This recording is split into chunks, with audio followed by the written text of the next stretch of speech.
नमस्कार दोस्तों, मैं विकास दुहान एडवोकेट आप सभी का एक बार फिर से स्वागत करता हूं आपके अपने चैनल लीगल नोटिस में। तो दोस्तों, आज की इस वीडियो में हम बात करने जा रहे हैं कि अगर आपने कोई चेक बैंक में लगाया और वो बाउंस हो जाता है, या दोस्तों अगर आपका चेक बाउंस हो जाता है तो उस सिचुएशन में आप कैसे किस तरीके से एक लीगल नोटिस सामने वाली पार्टी को भेजते हैं और इस लीगल नोटिस के लिए क्या क्या इंपॉर्टेंट स्टेप्स हैं जो हमें फॉलो करने होते हैं। तो दोस्तों, सबसे पहले हमारा ये समझना जरूरी है कि चेक बाउंस आखिर होता कैसे। तो देखिए, जब कभी भी आप पैसों का कोई लेन देन करते हैं तो सामने वाली पार्टी अगर आपको चेक दे देती है, जिस चेक में एक स्पेसिफिक अमाउंट होता है, साथ में एक डेट होती है और उस पार्टी के एक सिग्नेचर होते हैं, तो उसके बाद आप उस चेक को लेके आपके बैंक में जाएंगे, जहां पे आपका बैंक अकाउंट है। आप उस बैंक में जाएंगे, वहां पे आपके चेक को आप जो भी आपके अकाउंट की डिटेल्स हैं उनको फिल करके और साथ में चेक को डिपॉजिट करवा देते हैं। उसके बाद जितने भी अमाउंट का वो चेक है वो अमाउंट आपके अकाउंट में क्रेडिट हो जाता है। लेकिन कई बार देखने में आता है कि बैंक हमें कॉल करता है, बोलता है कि भैया आपने जो चेक डिपॉजिट करवाया था वो डिसऑनर हो गया है। तो उस सिचुएशन में आप बैंक में जाएंगे, वहां से बैंक आपको एक रिटर्न मेमो देगा। जी हाँ दोस्तों, ये रिटर्न मेमो बहुत ही जरूरी डॉक्यूमेंट है जिसको हमें बैंक से लेना बहुत ही जरूरी है। तो जब भी आपका चेक बाउंस होगा तो जो बैंक है आपको एक रिटर्न मेमो देगा और आपका जो ओरिजिनल चेक है वो भी उस रिटर्न मेमो के साथ आपको वापस दिया जाए। तो चेक बाउंस होने का जो मेन रीजन है वो कई बार आमतौर पर यही होता है कि जो सामने वाली पार्टी है, यानी कि जिसने हमें चेक दिया है, उसके अकाउंट में सफिशिएंट बैलेंस नहीं है। इसके अलग भी काफी सारे रीजंस हैं, जैसे कि मान लीजिए जो पार्टी है उसने सिग्नेचर गलत कर दिया है, तो उसमें आपकी जो रिटर्न मेमो है उसमें भी रीजन जो है वो स्पेसिफिकली डिफाइन होगा कि किस रीजन से आपका जो चेक है वो बाउंस हुआ है। जैसे कि अगर वो इनसफिशिएंट बैलेंस की वजह से हुआ है तो वो इनसफिशिएंट बैलेंस पे, अगर वो सिग्नेचर डिफर होने की वजह से हुआ है तो वो सिग्नेचर डिफर को मार्क कर देंगे, या कोई और रीजन है तो वो उस रीजन को, उस आपकी जो लिस्ट है रिटर्न मेमो की, उसमें उसको मार्क करके आपको रिटर्न मेमो और ओरिजिनल चेक आपको वापस कर देंगे।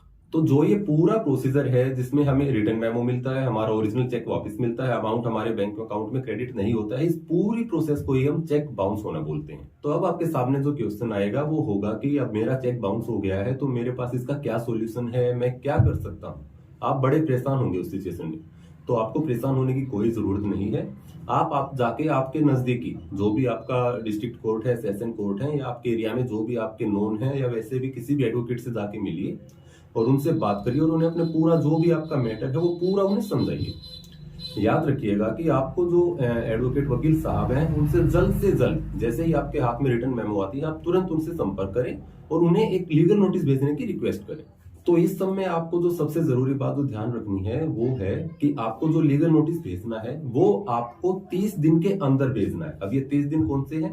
तो ये 30 दिन है जिस दिन से आपको रिटर्न मेमो मिली है। जो आपकी जो रिटर्न मेमो है उसके ऊपर जो डेट स्पेसिफाइड है उससे 30 दिन के अंदर ही आपको किसी अच्छे वकील से, आपके नजदीकी वकील साहब से मिलके और आपको ये लीगल नोटिस का प्रोसीजर जो है ये फॉलो करना और इसे पूरा करना है।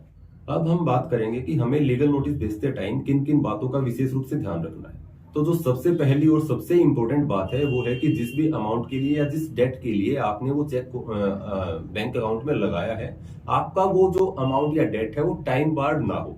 अब ये टाइम बार्ड डेट क्या है, इसको लेके हम एक अलग से वीडियो बनाएंगे, आप उस वीडियो को बाद में देख सकते हैं। तो जो मेन विशेष बात हमको याद रखनी है वो है कि आपका डेट टाइम बार्ड डेट नहीं होना चाहिए।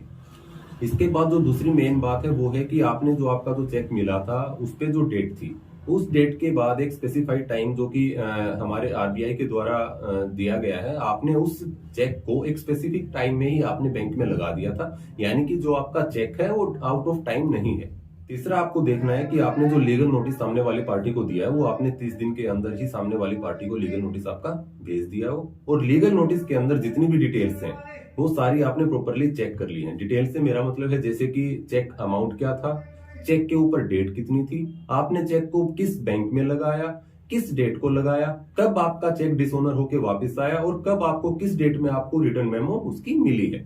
चेक का जो अमाउंट था वो आपने सही से लिखा है या नहीं लिखा है नोटिस में, चेक का जो नंबर है वो आपने नोटिस में मेंशन करवाया है या नहीं करवाया है।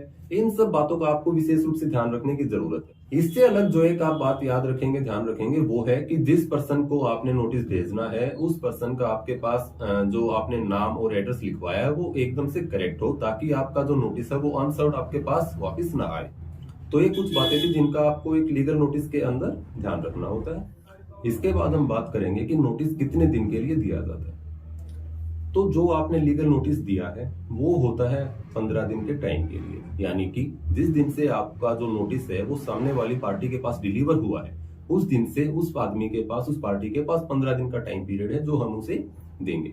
इस 15 दिन के अंदर हम उनसे रिक्वेस्ट करते हैं कि या तो आप हमारा जो भी चेक अमाउंट है वो हमें वापस कर दीजिए, अदरवाइज हम जो भी हमारी कंप्लेंट है हम कोर्ट में उसको फाइल करने के लिए मजबूर होंगे। तो दोस्तों इस केस में, चेक बाउंस के केस में जो कंप्लेंट होती है वो एक प्राइवेट कंप्लेंट होती है जिसको हम under section 138 negotiable instrument act 1881 के अकॉर्डिंग कोर्ट में फाइल करते हैं। तो मैं एक बार फिर से आप सभी के सामने जो भी फैक्ट्स हैं उनको समराइज करना चाहूंगा। तो आपको जो ध्यान रखना है वो है कि आप बैंक से आपकी जो रिटर्न मेमो है वो जरूर लें, उसकी टाइम को नोट करें, उसमें जो डेट दी गई है उसको नोट करें और उस डेट से 30 दिन के अंदर अंदर किसी भी वकील साहब से मिलकर आप अपना लीगल नोटिस जो सामने वाली पार्टी को दें और जो लीगल नोटिस में टाइम मेंशन होगा वो होगा 15 दिन का। तो ये दोनों टाइम जो है 30 दिन और 15 दिन, ये आपके लिए काफी इंपॉर्टेंट है। और इसके बाद अगर हम बात करें कि कंप्लेंट कैसे फाइल होगी, तो जो प्राइवेट कंप्लेंट है वो हमें कोर्ट में जाके फाइल करनी होगी और इस कंप्लेंट का क्या प्रोसीजर है, इससे हमें कोर्ट में कैसे हम इसको लेके जाएंगे, कैसे हम सामने वाली पार्टी को समन करेंगे और इसके बाद का आगे का क्या प्रोसीजर होगा और कोर्ट हमें कितना कंपनसेशन प्रोवाइड करवाएगा, कितनी इस जो प्रोविजन है इसमें हम इम्प्रिजनमेंट दिलवा सकते हैं सामने वाली पार्टी को। इन सबको लेके मैं आपके साथ एक दूसरी वीडियो बहुत जल्द शेयर करने वाला हूं। उम्मीद करता हूं कि आपको जो वीडियो है वो पसंद आई होगी। अगर आपको वीडियो पसंद आई तो कृपया वीडियो को शेयर कीजिएगा, लाइक कीजिएगा और चैनल को सब्सक्राइब कीजिएगा। धन्यवाद।